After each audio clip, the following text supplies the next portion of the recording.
کسی گاؤں میں ایک درزی تھا. اسی گاؤں میں ایک ہاتھی بھی تھا. اس گاؤں میں ایک ندی بھی تھی جس میں ہاتھی روز نہانے جایا کرتا تھا.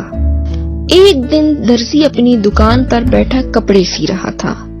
اچانک ہاتھی اس کی دکان پر آیا اور زور زور سے چیخنے لگا.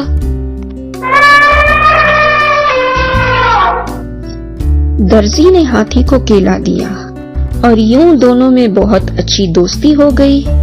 اب ہاتھی روز درزی کی دکان پر آتا اور درزی اس کو کیلا دے دیتا تھا. وقت یوں ہی گزرتا گیا. ایک دن درزی اپنی دکان پر اداس بیٹھا تھا کہ اچانک ہاتھی آ گیا.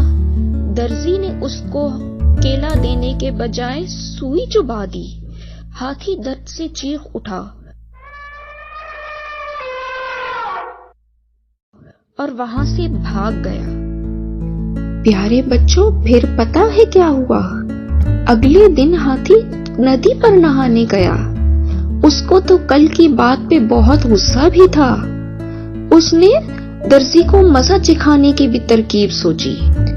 ہاتھی درزی کی دکان پر دوبارہ گیا اور اس کی سونڈ کیچڑ سے بھری تھی. اس نے سارا کیچڑ درزی کی دکان پر کپڑوں پر لگا دیا. درزی سر پکڑ کر بیٹھ گیا.